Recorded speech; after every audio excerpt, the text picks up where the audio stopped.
Competition began Thursday in 6 of the 10 sports that make up the second half of the Western Canada Summer Games. Cycling was one of the first to get underway with an early morning time trial, and it featured a local athlete who knows what it's like to podium.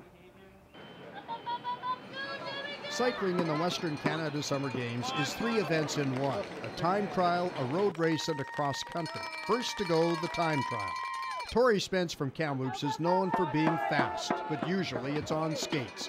The 2009 Kamloops Athlete of the Year, Tori's forte is speed skating.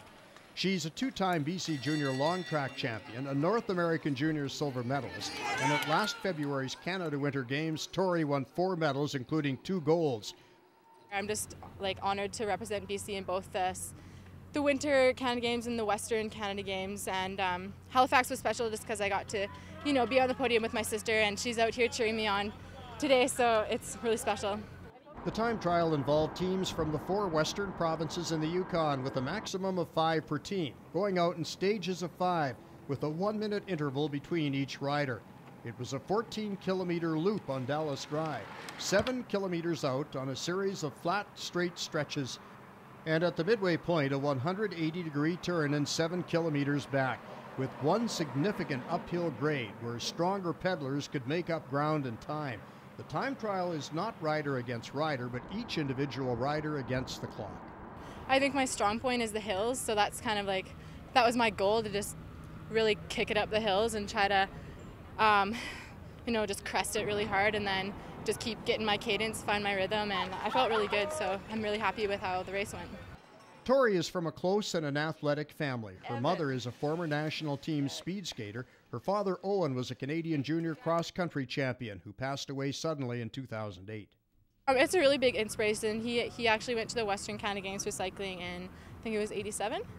So, yeah, I think of him all the time. I know he'd be really proud of me.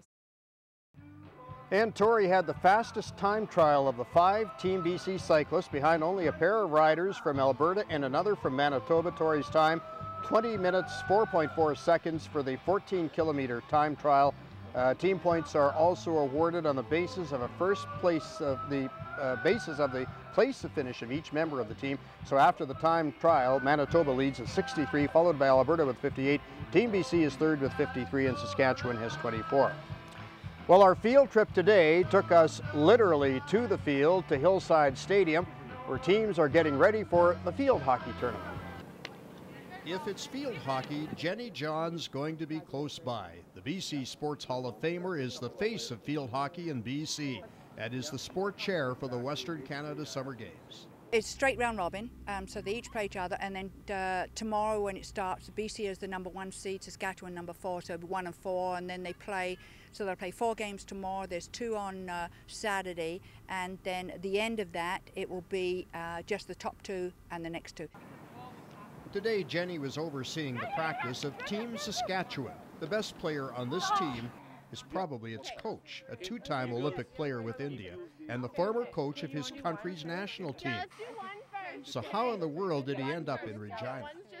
No better words than the right place at the right time. We were looking for a coach. We had an opening, put the ad out, and interviewed the gentleman, and without question, he was our man. You girls go for the first 4 for Raman Grewal came from a country where field hockey is king to one where it's a very small player. The biggest challenge for the coach has been growing the game in Saskatchewan. We are right now concentrating on their performance, not the outcome. We are just going to give them some exposure. We have been to, these girls have been to under 18 nationals, some of these girls have been to under 16 nationals. So it's the biggest challenge for us is to giving them exposure. He has a lot more world perspective on it, and especially for me as a goalkeeper, he's brought different techniques that we've never really heard of. So I think it's helped us a lot, and our program, I don't know, it's still more in the developing stages than the other people we play against. And so I think if he continues on, then we'll be a lot stronger as a team than we have in the past. He's taught me a lot, definitely a lot on defense and tackling, and not just swinging at the ball, but staying with them and channeling and knowing when to tackle at the right time. In today's practice, Saskatchewan was working more on ball movement than positioning. That's because the turf at Hillside is going to present a challenge for most of these teams. It's not a traditional field hockey turf, which is usually played on water base or astroturf. Hillside is a multi-turf. the speed of the ball will be less. The ball will come a little bit bumpy as well. So there will be different challenge than the AstroTurf. At AstroTurf pitch, the ball comes really fast, at least more than 2 times or probably 3 times faster than this pitch. And if it is struck properly, that the ball will come smooth. But here the ball will get will go in the air with the, like, it will get bumpy. So these are the biggest challenge for any athletes.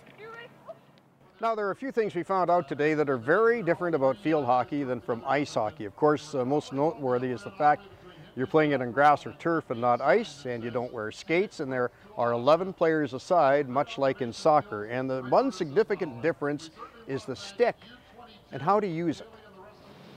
Ilan, what's different about this stick in field hockey compared to an ice hockey stick? So a field hockey stick, all sticks are right-handed. That's the first big difference. And then the other thing is that one side of the stick is flat and one is round, and you can only use the flat side.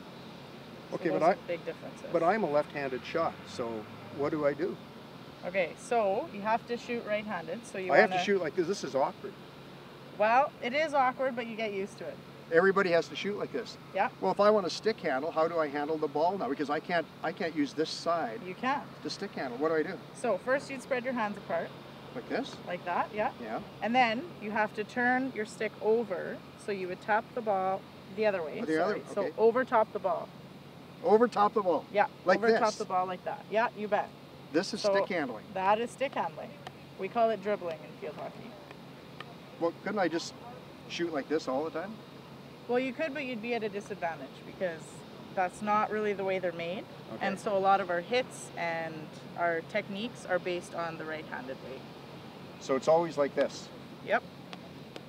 I could probably score 100 goals a season. What do you think? I think so.